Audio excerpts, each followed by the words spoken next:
This is Regenerative Skills, the podcast helping you to learn the skills and solutions to create an abundant and connected future. I'm your host, Oliver Gaucher. Through their diverse range of publications, New Society Publishers' books explore topics that are at the forefront of creating positive change in our world. From regenerative agriculture and permaculture to social justice and eco-conscious living, their books cover a wide spectrum of subjects that empower readers to lead more regenerative and fulfilling lives. Now, whether you're a seasoned environmentalist, a curious beginner, or someone simply seeking inspiration and guidance on your journey towards regenerative living, New Society Publishers is here to support you every step of the way. Now exclusively for listeners of this podcast, you can use the code SKILLS25 and receive a 25% discount on all ebooks at newsociety.com. That's all one word and lowercase, SKILLS25 on all ebooks. So level up your knowledge today at newsociety.com. All right, everybody, welcome to the last portion of our long-form discussion with Dan Kittredge. In this last third, we navigate the need for generational healing and cultural shifts in our collective culture, the unavoidable reality that the healthiest food for you as an individual can never be bought, the steps for building resilience and self-sufficiency, before then going back to Dan's own journey into farming and his interest in nutrient density, as well as his current challenges and plans for the future. Now, I've backtracked a little bit so you don't forget where we left off. And with that said, let's jump right in. I remember when smartphones came on. I remember when Facebook became a thing and everybody just got a Facebook account. Well, how about if everybody just gets a Mycelia account? How about if we build an app that actually is that, which is designed to facilitate that, and those of us who want to just start operating in that little sandbox with different rules. And it actually facilitates our deeper empowerment, and all of our friends want to be part of that reality because it's a reality that's more fulfilling. And pretty soon people have left this matrix and they're entering that matrix. With technological capacities as they are right now, to be able to do that is actually at our fingertips in a way that it never has been in the history of humanity. So I think it's jujitsu, right? I mean, this is where the energy is flowing. Let's just put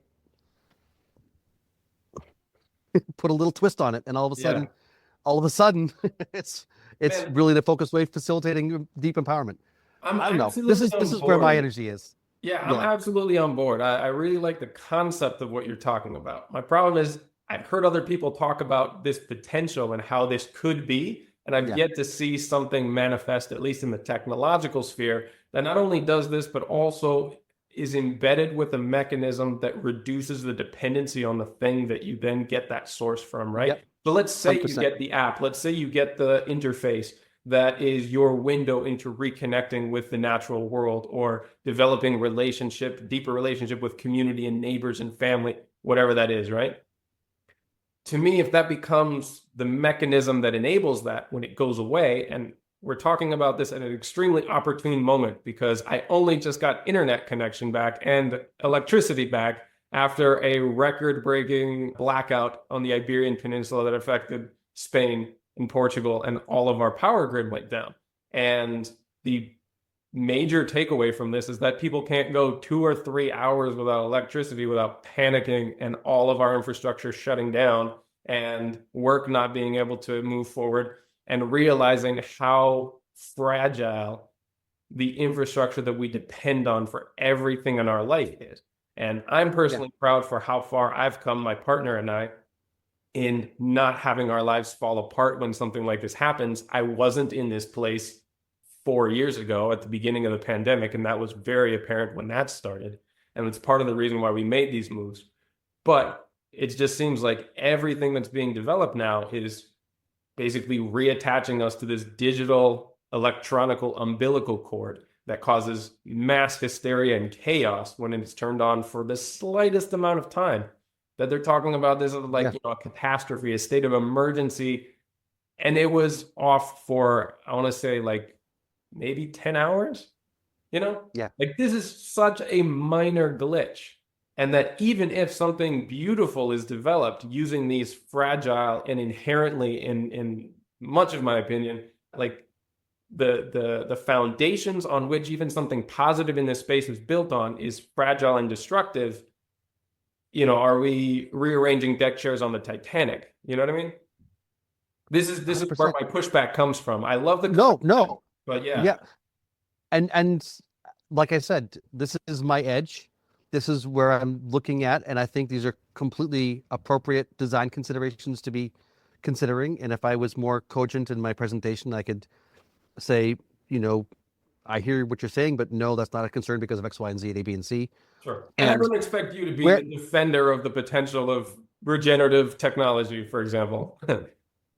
and so I've got one hand over here spinning a few, plates to try to work towards this end game. But for me, the focus over the next 5 years is to get nutrient density defined across 20 plus crops and the capacity to, perceive that in real time in the hands of everyone, so that shifts the supply chain and the way agriculture is practiced globally, and that has a series of knock-on effects. So I have to stay focused on my purpose and calling, and I can say this is what I see as a potential, but do I spend much time on that? No, I'm putting my primary energy in the thing that I think is why you wanted me on here in the first place. And so Yeah. just to say, I think, yeah, No, but it's okay. So depending on how we look at things, great yeah. opportunities are there.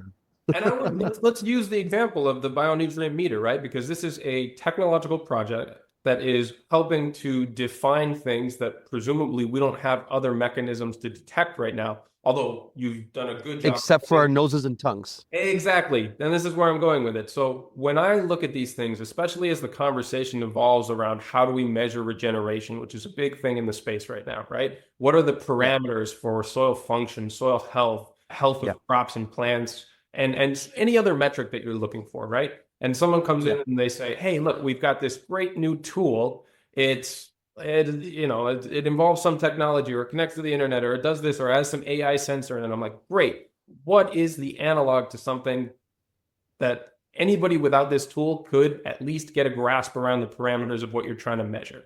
And I've done this with the courses that I've developed for climate farmers and that we're taking on to another project here in the EU that is basically creating your own tailored transition journey towards moving towards a unique vision of regeneration. And all of it is bringing these metrics that have been developed by scientists and research institutions and stuff and saying, okay, can you measure soil health, microbiome in the soil and stuff with your own senses? I always want to try and calibrate the technology to your senses. Yep. When the technology inevitably loses a signal, runs out of battery, or otherwise breaks, 100%. you have some other way of connecting. And you mentioned too, like this is your devious plan to move towards consciousness in the world. Or I don't want to mix your words. Spiritual covert op, I said. Yes. Spiritual covert op, which is way more elegant. The way that I've kind of described my own programs is my devious plan to use technology to reconnect people with their senses and their observation, right? Exactly. Yes, and exactly. So now we're really on the same page and talking about how, okay, this is the infrastructure, this is the interface that people engage with most commonly right now. And it would be impractical not to engage with it or to ignore it entirely and say, no, you should just go cold turkey, jump all the way back to living like in the Middle Ages and just be in nature. It's very wishy-washy utopian. It's not going to be practical for 99.9% of the population. Yeah, myself included, right? I wouldn't have this farm if I couldn't still derive an income from what I do with the technology that enables me to work online. And so with that practical knowledge, what are the steps back? How do we start to use the technology as a way for people to decouple from it? And your bionutrient meter is the perfect example of, okay, if you can use your senses, your taste, your smell, your touch and stuff to correlate with what we can empirically measure as far as the presence of certain nutrients, minerals, so on, can we get to a point where, like you have your sommeliers of vegetables and of beef? That's absolutely. And teach people to become those for themselves. And can you feel with your hand? Yeah. Can you see with your eyes? Can you see the subtle energies? Yeah. Can you put your hand on, hold this orange and it doesn't have much vitality in it, and you can hold that orange and it does. We are wired with the capacity to perceive on multiple dimensions, octaves. Yes. We haven't been trained in that in our Western rational framework. That's the trauma of colonization, right? Is that we have lost access, or those attributes which we are born with, we have not been trained to utilize. Yeah. And so, yeah, absolutely. Whether it's a refractometer, which doesn't require anything electronic and will still give you an empirical number, which anybody can use. We've already got that. Or deeply aroma, flavor, energy, Yeah. sensation, kinesiology, dowsing, however you want to think about that aspect. Yes. And really, you shouldn't be buying food in the first place. The only way to work with nature to get the optimal food for you is for you to put that seed in your mouth first before you plant it, and lovingly, caringly grow that food with nature that is tuned to your body. If you think that you're going to be well from eating food that you buy, you're missing the point, right? Indigenousness is that relationship with the land of where you are, involves that multi-year, multi-generational lived groundingness with the food for you, for your healing. That is the path forward.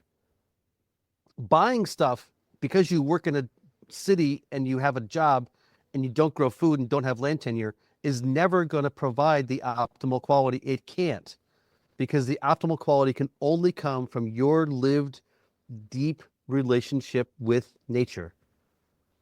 Period. I'm so glad to hear you say that. You're one of the first people in this space that has brought this into conversation on this podcast. I don't know if you've ever read the Ringing Cedar series that came out of Russia. Absolutely. I was referring to Anastasia. Exactly. It was exactly That's what I'm where I referring first to. got introduced to this idea of 100%. encoding your relationship from the seed stage of the things that you grow. And I'm starting to put that into practice in my garden here. I'm fooling around with different seed coatings as well. I've got some friends from the Soil Food Web, and we're doing a number of different trials, both on soil that has been amended and also just like bare sandy soil, which is mostly what I have here. It's mostly decomposed granite, which is a tough starting point. But this is exactly the epigenetic evolution that I want to start to encourage, and how you can go on a relationship with the growth trajectory of those plants by like showering out there before you put on any soaps and stuff. You know the whole thing from that series. Absolutely. Yeah. Absolutely. This is next level relationship with your garden. I've also seen some really cool videos of people who, like a couple of a man and a woman who cultivated the exact same things on different parts of their garden, went through that process of doing the early morning showers and stuff, and basically watering with what comes off of their body in the mornings. And the exact same seeds that they started with turned into extremely different looking. Obviously, you can't perceive the rest of the senses through a video, but they can show the physical differences. I think some of the ones that stood out the most were cucumbers. Totally different shape, even slightly different color for having gone through that process. We're talking about, 10 meters apart from each other. That's so beautiful. Yeah. This is exactly the point. And what Anastasia talks about is the dacha, the dachniks. Yeah. And she talks about how, as I understand it, it is in the constitution in Russia that anyone who wants gets a piece of land from the government large enough to have a simple home and grow the food you need. Imagine that we people who consider ourselves to be citizens in a democracy, which is a country which is based on land, had it as one of the rules that anybody who wanted enough land to live on had the rights to it. That could be something we could organize around. Mm-hmm. We could organize around, we the people think, if we don't want to be wage slaves, we have the right to not be wage slaves. It's not land that we can like profit off of and sell.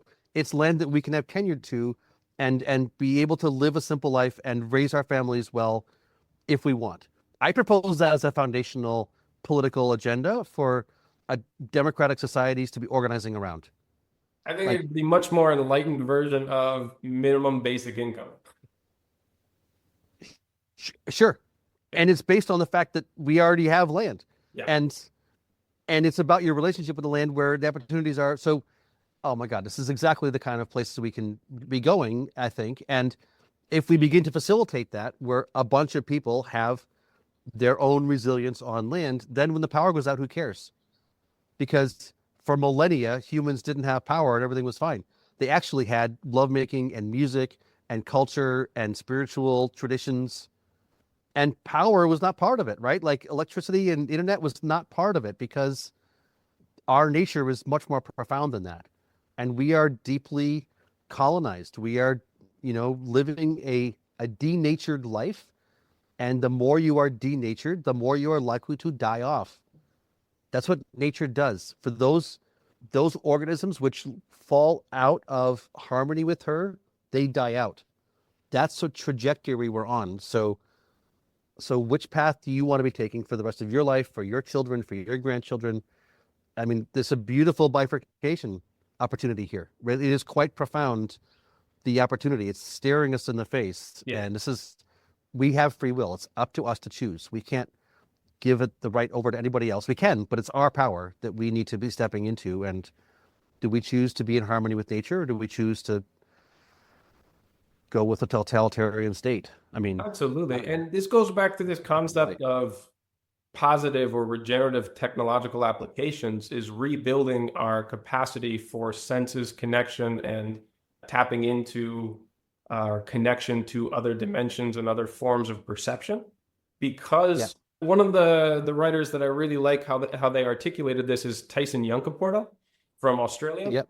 Who wrote, Sand Talk, and his newer one, I think, Right Story, Wrong Story, both of which I absolutely loved. But in the first book, he talks about how much of our prehistoric narrative about how humans were is extremely flawed, because there's no way you get the brain evolution of an organism if the narrative is that we lived a short, brutish, horrible life that was super simplistic, based only on the most bare minimal of survival.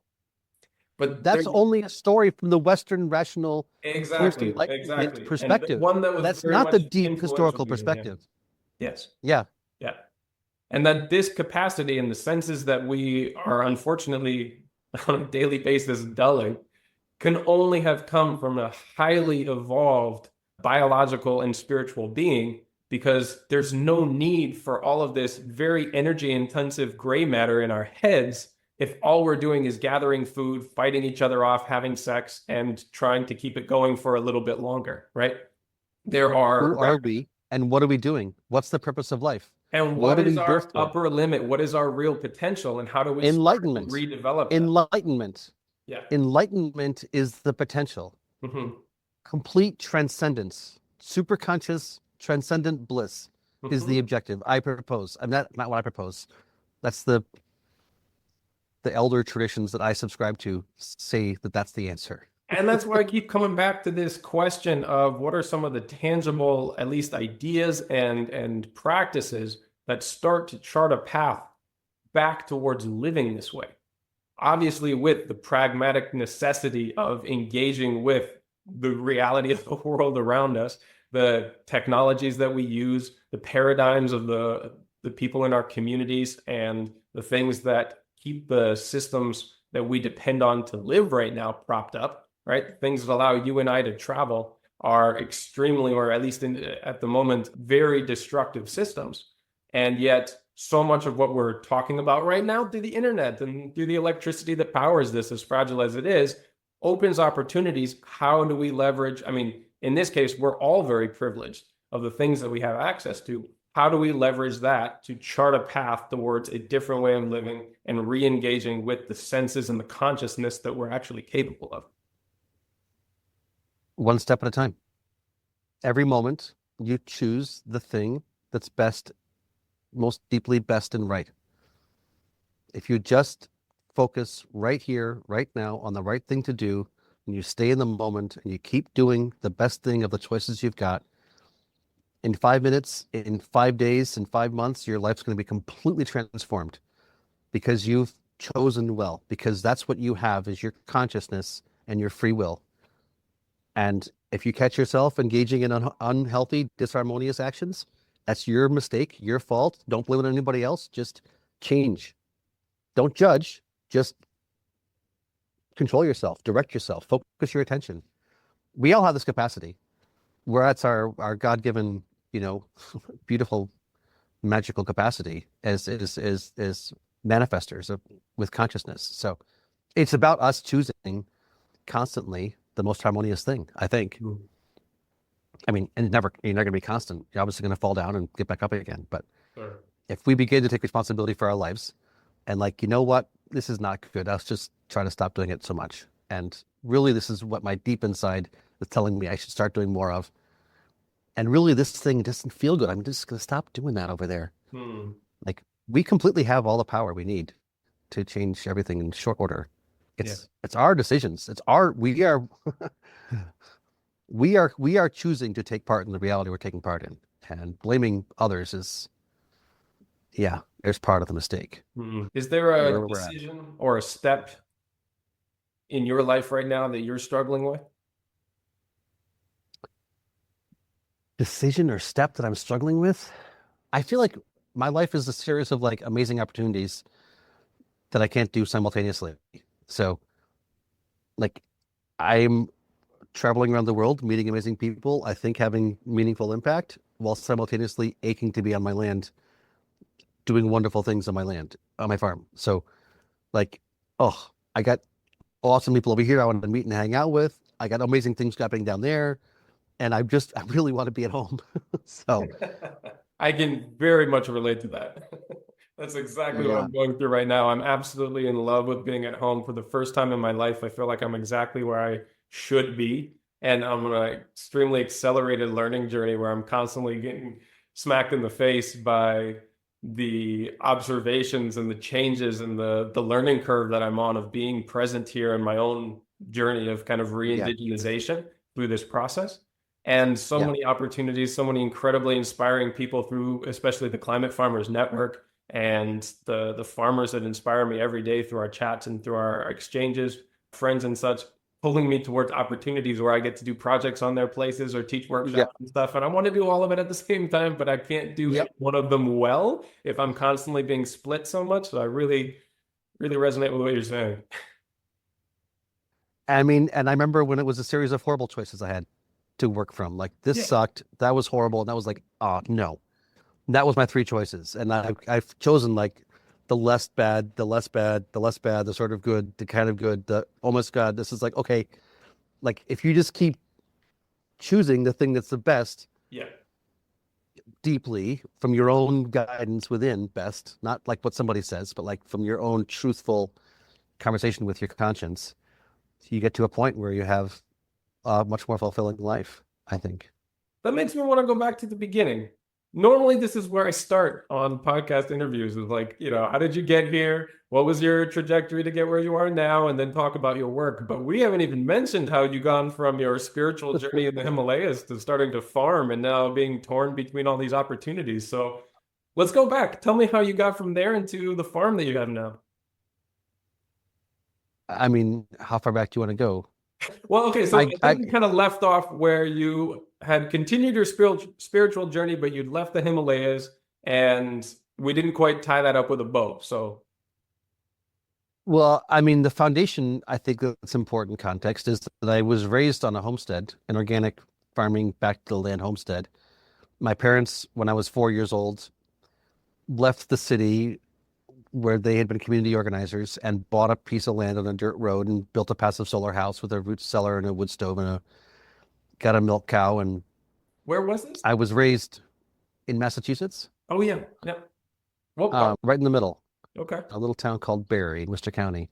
And then because they were community organizers, not farmers, ended up founding and running an organic farming organization for 30, 35 years and, writing some of the first organic standards in the US and running the annual conference. And my father was the editor of the journal. And like, so I grew up A, on an organic farm homestead and B, with my parents being leaders in the organic movement. And so that cultural perspective completely colored me and who I am. And like, a lot of the things that I sort of knew in muscle memory that were intuitive, like cultural perspectives and everything else, came from the fact that I had the privilege of having my parents choose to raise us on the land. And so I think that's an important piece of this puzzle, as I was saying about multiple generations of like healing and stuff. Like things that are more natural to me come from the fact that I was raised in a more natural environment. And I think a lot of people were not raised in that environment. And so it's a bigger leap to get back to that. So that being said, yeah, I did travel the world when I was young and lived on farms in Siberia and Central America and India. And I was a, I was like, what did I do? I was a 9/11 truth activist. I started a commune. I ran a yoga studio. I chopped down some trees and built a cabin by hand in the middle of the woods. I don't know, a bunch of random stuff. I almost became a monk. I was the India country coordinator for the global anti-GMO campaign. I don't know, various So, things. I was pretty managing boring managed the farm. conventional stuff. I got you. Yeah. I managed my parents' farm in the summer, and then I went on walkabout in the winter and did whatever the hell I felt like with the $2,000 I'd saved up from working 20 hours a week, $7 an hour, 6 months of the year. And I just had a backpack and I just wanted to walk about. And I kept questing. And yeah. And then I met a woman and got married and realized it was time to stop being a bum and start actually providing for a family, right? I could no longer be on this theoretical questing thing. I had to actually ground it in action. And that was when the rubber met the road and I needed to, and farming was the only thing I knew how to do. And I thought I was a good enough farmer, but I hadn't really actually ever had to make my own living because I was just working for my parents. And when I actually realized that I didn't know how to make a living, I focused my mind on it. And that's when I, came across the acres world. And lo and behold, like there's other wisdom beyond the organic, you know, rubric that I was brought up with, and some basic remineralization, some basic other stuff. And all of a sudden, boom, pests and diseases are gone, yields are up, cost of production's way down. I'm making my living working 20 hours a week. And I'm like, holy shit. I grew up on an organic farm. My parents ran an organic farming organization. I know that farmers don't make a living working 20 hours a week, and yet I'm doing it. And that's what started me talking about this stuff, teaching courses. It was like trying to share with other people, like with my 20 years of experience at that point in time, 16, 17 years ago. I'm like, guys, there's some interesting things here. It's not just compost and limestone or, cover crops are nice, but, there's a whole bunch more. So because I had all that background and I was able to dial in some of these things and get the results rapidly, then I could speak with that decades of experience to other people. And so that started a process. And back then was when I came across this understanding of nutrient variation and learned about bricks and learned that like, just because you're organic doesn't mean you're better. And I was like, what's the word for this variation in nutrient levels? And there was no word for it. So we created that word, nutrient density, back in 2007, 2008, at Acres with the elders there as part of that process of like, I asked for permission. I went to all the elders with a manifesto and I said, may I please take this work forward? And I got them all to sign it in front of each other. I was the young kid there in my 20s in the presence of the elders, seeing this thing, which we now call nutrient density, and seeing no one was doing it. And I saw the opportunity, and I wasn't going to do it without their permission because they're my elders. And so I literally created a manifesto like, I want to do this, this, this, and this, but I'm not going to do it without your blessing. And I did. And yeah, founded the BFA in 2010, and the workshops courses spread around the country, around the world, because working with nature works more well. And it's costs less and it's better for a lot of reasons. It takes a shift in mindset, but actually it's a better way to do things. And pretty soon we were at a point where like, yeah, this is true. It works on all scales and all ecosystems and all crop types. How do we bring it to scale? And you bring it to scale through economics. And so the strategy was, if we can give people the ability to understand of the three choices they've got in front of them at the supermarket shelf, which one is more or less well for them, we think they're more likely to choose a better one and leave the worst on the shelf. And that's what started the research. Built the first meter, built the labs, tested the variation, connected the soil life, calibrated the meter, shipped them around the world, got it published in Nature, And that basically said, like, yes, this is a viable scenario to disrupt the world. Now we're doing the work of defining nutrient density. Like, nutrient variation is massive. It connects to soil health. It, can be tested with a handheld meter by a consumer at point of purchase. That's the vision. If people can choose for themselves what's better and what's worse, and know what's better and worse, and choose for themselves. So then we have to figure out what good and bad are. And if we figure that out, then we can completely disrupt this whole dynamic. And so we're in the middle of that right now. Beef is almost done. We'll be done with beef in the next couple of months. We've got a strategy of building consensus around this strategy around the planet over the next few months, and then raising 5 million this year, 8 million next year, 13 million in 2027, and having 20 crops defined by 2028. Once those crops are defined, what 0 and 100 are, we put that information into the commons. Anybody who wants to build a meter can build a meter and calibrate it to that. And if they do it honestly, we'll tell the people to tell the world to buy that meter. If they do it dishonestly, we'll tell people don't buy that meter. But yeah, enlightened self-interest. We're not trying to control anything. We're trying to work with economic incentive, like you make more money by doing the right thing. So yeah, it was probably maybe a bit fast, but a general overview. It was a pretty good overview. And what it made me think about is, given your amount of thought and consideration around what you're working on, the level of research, and also the playing field that you're operating in, have you anticipated the threats, the things that could dilute the quality of this work? I mean, the ones that come to my mind are, the co-opting by industry, by trying to manipulate these standards or somehow doctor their results in order to kind of, study for the test, right? Play to the meter and game the system once this becomes ubiquitous.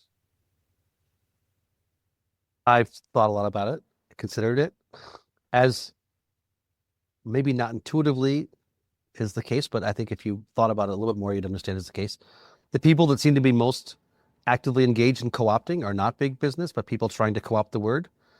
Big business seems to be remarkably open to collaborating and actually doing a better job because they understand that, science is a thing and it's hard to, like, I don't know. In my experience right now, I have interactions with people well-positioned, highly positioned in big companies who really do seem to be wanting to do the right thing. Really honestly wanting to pivot those massive corporations and their entire supply chains. And they're talking 10, 20-year timeframes. And I'm like, I think you can do it faster. Mm-hmm. So yeah, my concern right now is that people are using the word nutrient density and trying to get money and present themselves as like leaders in the field. But if you look below the surface, there's nothing going on. Yeah. They're really just trying to pose and present as we are the people you should talk to. And so my thought is we don't name names. We don't badmouth individual people or groups. We just build a coalition of allies from around the planet who are seriously engaged in a deep process, and we collectively coordinate together. And if there's enough people seriously, honestly engaging that kind of relationship, anybody who's not part of that ecosystem is clearly not part of that ecosystem. And they can be seen with better context of what they're up to. Because with regenerative, you can see it happening with, different groups trying to make different certification labels, and some are operating with deeper integrity and some are operating with less integrity. I watched this happen with organic from back when I was a kid, from the 80s on, and saw how the organic culture got taken over by organic industry. And, this is a structural, strategic concern, is when you have a bubbling up social movement that has a deeper impulse, it gets watered down and people try to take it over and turn it sideways for their own egoic, profit-minded objectives. Or maybe they're just ignorant and they haven't thought deeply and they're just trying to jump on a bandwagon. Yeah. So let's engage in humble co-creation, education, deeper conversation. if we want to build this as a movement, as a bottom-up social movement, which is how I envision it, that means we have to act like that and engage in collaborative, holistic, relationship-based, you know, cross-pollination. So I think if we maintain that integrity and we can lead with it and we're just solidly moving forward, anybody who's paying any attention at all is going to pretty much figure out who's who and what's what. Makes sense. And it really fits with what I've come to understand as the antidote for having these things being diluted, co-opted, or otherwise poisoned through exterior interests is, instead of increasingly isolating yourself in order to insulate yourself from bad actors, it's better to surround yourself with good actors, as that being the insulation against intrusion, right? It's something that doesn't come very natural to me. My personal tendency is to kind It's of the isolate colonized myself versus again. indigenous. Yeah. It's the fear versus love. It's the opening up versus the pulling back. That's back to the It's question bluntly we were spoke. talking about, like steps and applications. That's one that I struggle with. My tendency and my learned response to nervousness or fear is to further isolate myself, when I've come to understand that the better response is to create better, more connection, relationship, and stuff with the people who are the antidote to that. So I see you're very much on that track already. One of the other ones that came up to me when we were talking about things that could maybe start to compromise some of your work was also addressed earlier in the conversation about this idea that once you can quantify nutrient density and measure it accurately, then this starts to become a commercialized thing, and that people think that the way to better health is just paying more for more nutrient dense food, and it just increasingly making it inaccessible or cost wise to get access to healthier food, right? How do you frame it so that that doesn't happen? I think if you eat better food, you will be better to a large degree. Mm-hmm. I think a lot of what people eat is properly called junk and not called food. In fact, they already call it junk. They just put the name food at the end of it by mistake. So he's going to separate that and say, this is junk, not junk food, it's junk. So stop eating that. Optimize the quality of the food that you eat and you feed your family. But foundationally, my experience as a farmer is my cost of production goes down as my plant health goes up. Yeah.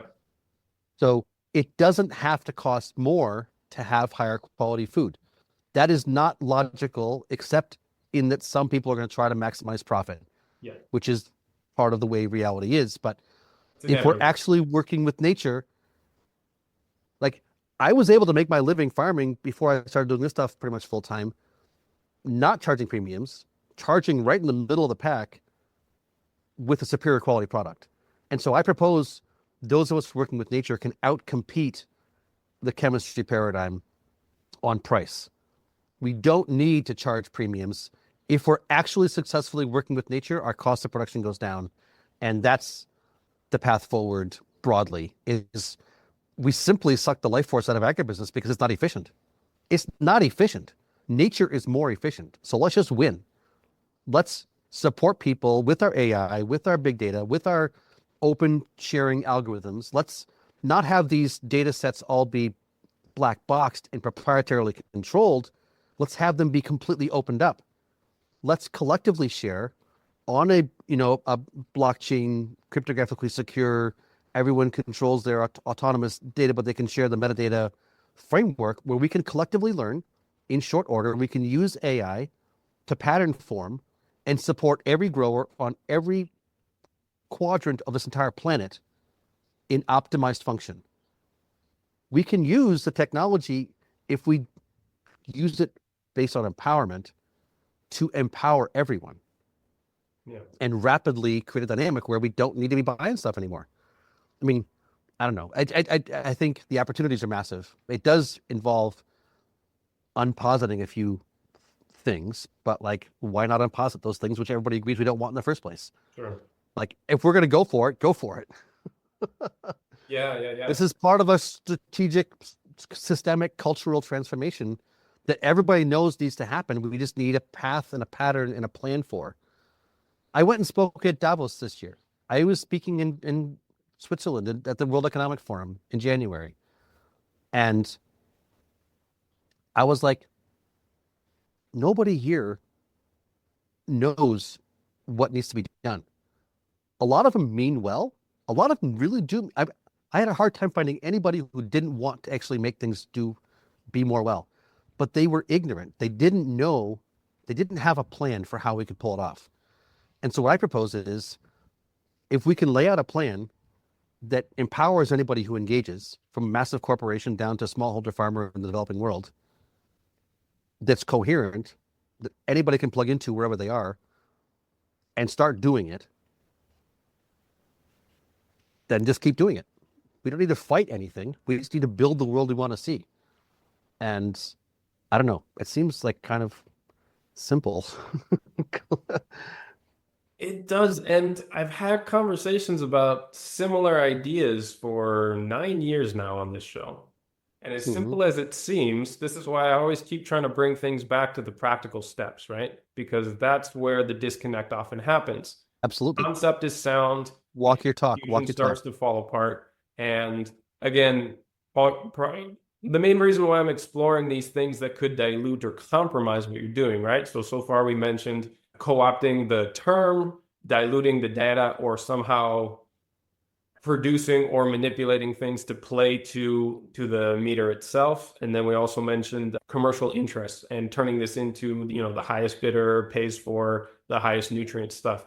What other ones have you anticipated or could see on the horizon that are worth, I guess, building structures for security around now before they become a real issue?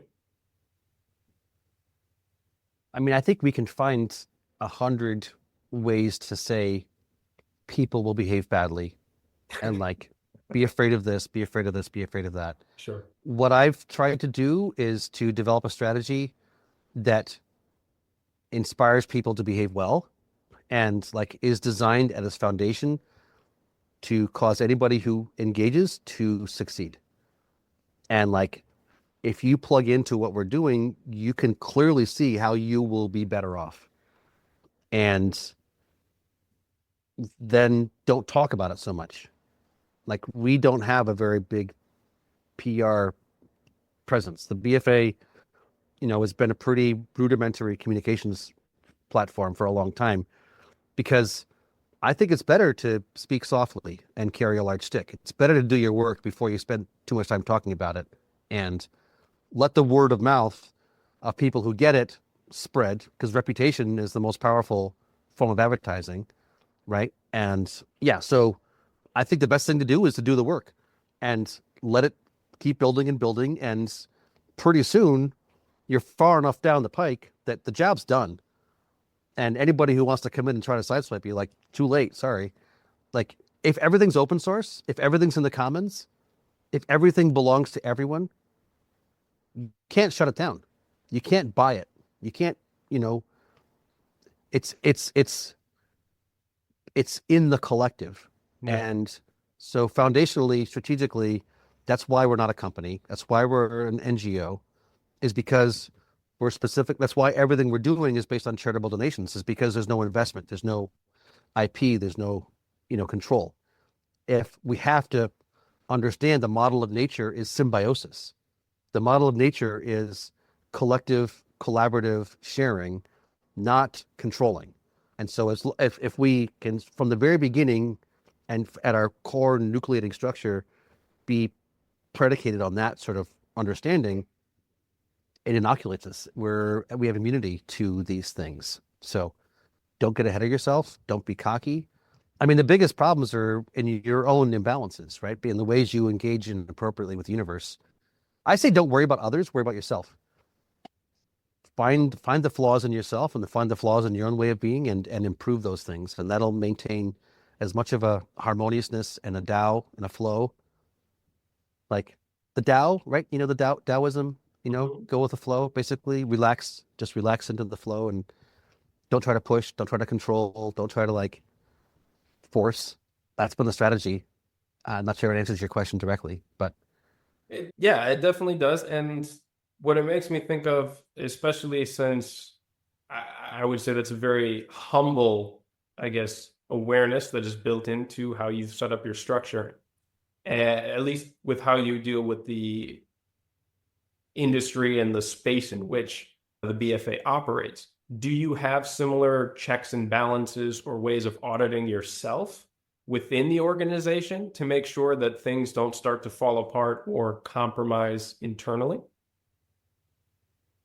I mean, things have fallen apart a number of times. We've overextended and crashed and burned and gone bankrupt, and I mean, it's not quite that bad, but yeah, no, I mean, the foundational limiting factor in this whole process has been me.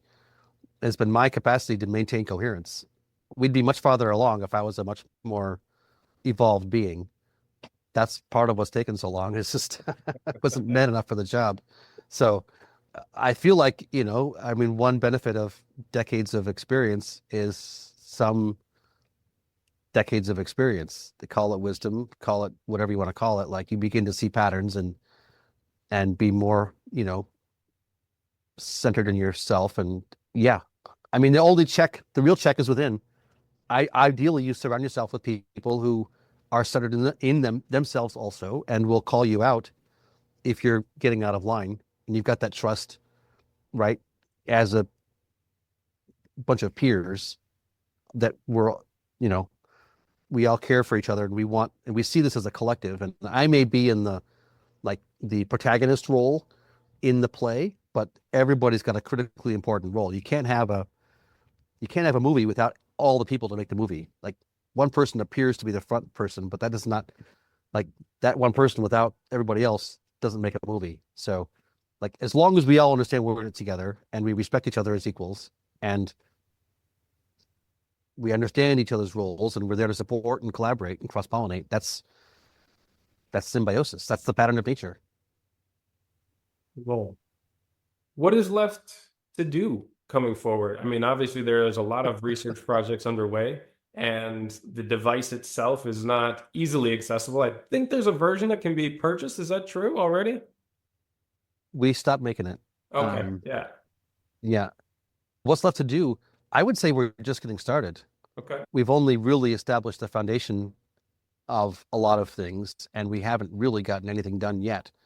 We have to define nutrient density, at least have these initial definitions, which is, as I said before, it's $1 million a crop, plus or minus. And so we're finishing beef now. We're going to try to take on 20 crops in the next 3 years and get them done. Then once you've defined nutrient density, then you can put those definitions into the commons and let anybody who wants to build meters.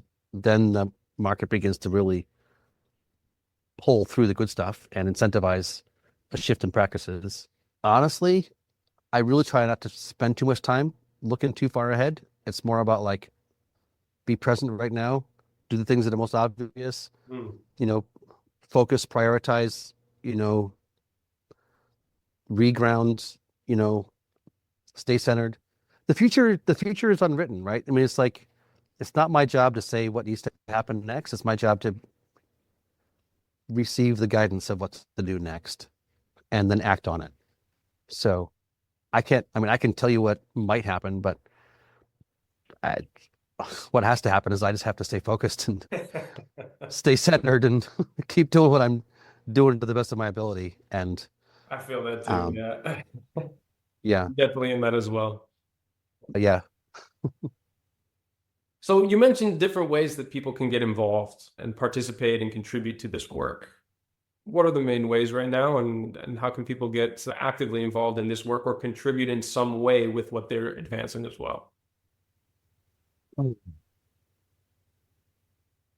Well, obviously you want to do the way that feels most inspiring to you. So if it's intriguing just to think about it and contemplate it and wrap your head around it, then we're an educational organization. We've got tons of content on YouTube, and we've got our courses there. We've got a ton of other podcasts and webinars. We've run an annual conference for 12 years, and all the recordings, every presentation from that has all been there. I mean, there's all kinds of content out there. I think, we have been leading this conversation about nutrient density. So I think wrapping your head around it for people is probably an exciting place to start. From a foundational standpoint, I think we're planning on launching a bricks campaign this year, which effectively is going to get people out there with refractometers, and we'll have a little app where you can upload the readings from your refractometer to the cloud, and you can begin to see where the good stuff is and where the good stuff isn't. So that's something anybody can do. Anybody who buys food, like take your shopping and a refractometer and begin to see where good stuff is and isn't, and then begin to suss that out. So that's like a citizen science way of engaging. We're going to be having a series of these gatherings for thought leaders and movement players to like sort of consensus around what the process is and see if people can say, sign on to our manifesto. Like we ERA, we climate farmers, we whoever support this project and we're putting our name on it because foundationally we need to raise tens of millions of dollars in charitable funds. And our thought is we do that by building a coalition. At that point in time, once the money's raised, then we want farmers to be sending in samples and sending in soil and sending in sharing their management data to help build that broader collective. Yeah, go to our website and sign up for our newsletter. Follow us on social. Reach out if you feel inspired in some fashion. You have some relationship, like some person you know, like you want to do a podcast. You want to, I don't know. Everybody's got their own inner like thing that, you know, and so just follow that, I'd say. I don't know. Depending on how you fit. That's lovely. That gives so many more opportunities than just click the donate button, like, share, subscribe. Yes, give us money. Sorry. Join and give us money. I forgot that one. Can't forget that one. I did forget that one, but that's also an important one. Also helpful. Yeah. Critically important. Dan, you mentioned that you're focused on the present right now and the things that are important, but you've got a lot on your schedule coming up. Can you tell me about the different travels and engagements? In fact, maybe one or two I might even be able to make my way out to as well. Yeah, well, what I'm saying is I'm at the end of the 7-month tour, which I have been pretty much continuously on the road since October. Yeah. What that means is I'm going to be home most of a little over a month. Nice. Starting next month before I spend, more concerted time on the road again, back to Europe and then back to Australia, New Zealand. Which continent? Which month? Yeah. I'm expecting to be at Groundswell, which is a place where a bunch of people from Europe will be present. I'm going to be doing this amazing thing called called the Jamboree in Nice with the Mustard Seed Trust, who just, were really generous with giving us a donation, which I don't think that's not open to the public. I don't know if it's public information yet, but I'm pretty sure John Kemp is doing a Groundswell type event I think it's going to be Wisconsin in around the 10th of September. I'll be there. I'll probably be back down at Grounded and at Underground in Australia, New Zealand in September and March. Yeah, I would say check our socials and our calendar on our website for where I'm going to be. We're hoping to do a bunch of these sort of courses. That's one thing I haven't talked about is the courses. Like the foundational work that built the BFA was these Principles of Biological Systems courses. And yeah, so it's a 4-day process. Well, 4 days of in-person time and a 2.5-year process. So we start with 2 days in the fall, walk you through basic concepts and principles, then 2 days in the spring. And then there's a support process where it goes on for a couple of years. And if you want the certificate, you have to get to the point of producing excellent bricks in 5 different crops. So excellent bricks, for those who don't know, is almost impossible to find. Like good luck finding it anywhere. Any farmer's market, any CSA bag, any grocery store. Poor and average are normal. Good occurs sometimes. Excellent, almost never anywhere can you find it. So until we've got a definition of nutrient density, our thought is let's support farmers in getting excellent bricks, which we think is probably going to correlate with excellent nutrient density. So that's a process that I'll be beginning in Europe, probably a few different places in the UK and maybe a couple places in the mainland Europe in October, maybe a couple places in North America. It'll be doing again in Australia, New Zealand, starting in February and March. So I don't know. Lots of stuff going on around the world. Not as much time my farmers I'd like, but it's a creative tension. What are you going to do? That's what it is. Yeah. Same with us with all of the water restoration work that we're doing. Fortunately, increasingly close to home. So I don't have to take planes. I can get around a lot on trains, but still it's time away from the farm. And I feel you there, even though those events sound like they're going to be a blast.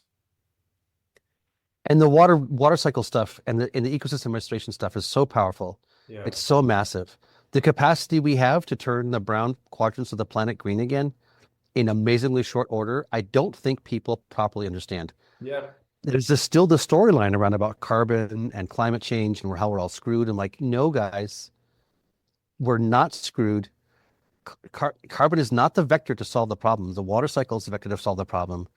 And obviously, you know much about this, and you're doing a lot of that work, which is really, really strategically important. But like, we can and will heal the earth in short order. I don't think people understand it yet, but it's already happening. It's already happening. Yeah. And there's nothing that I found as immediate and as bilaterally successful as bringing water into balance into a place to bring life into a place. Yep. Yeah. It's the and it rains a lot of places.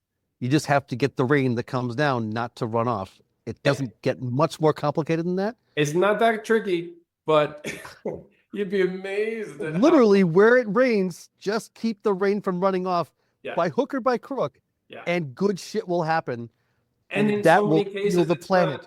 It's not like actively working to hold it in. It's stop actively draining it off as quickly as possible. By whatever you have to do to just facilitate that less. No, we're definitely still at the point where water retention would be amazing. Let's just stop draining first, and then we could have a conversation about retention. Great call. Yeah.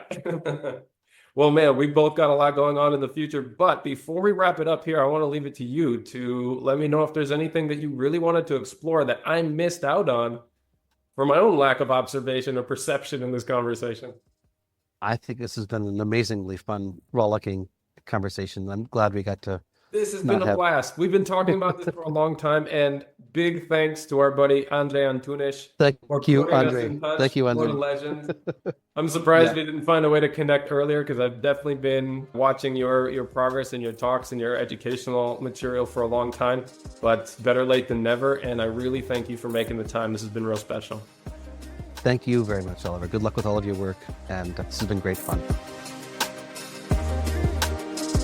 Now, before we wrap this up, just remember that these episodes are only the beginning of the learning resources, design and coaching services, in-person courses, and interactive community that are available through Regenerative Skills. The Discord server is our free community where you can connect with other like-minded listeners, exchange ideas, stories, tips, and resources, as well as interact with me directly and quite a few former guests from this show. Our Instagram account @regen_skills is the best place to see the projects that me and the team are working on, both for clients and collaborators, as well as on our own properties. I'll also be announcing the certification courses, workshops, and gatherings that we've got coming up later this year. If you're interested in getting dedicated support for your own project, you can now schedule a free planning session with one of our team members through the request form on our website. You can also find all the links, show notes, and past resources there at regenerativeskills.com. We truly believe that no matter your experience, your knowledge, abilities, resources, or background, you can be a powerful force for regeneration on this planet, and we're here to help you find your path. So as always, remember to keep taking those little steps every day towards a regenerative future, and I'll be right by your side along the way.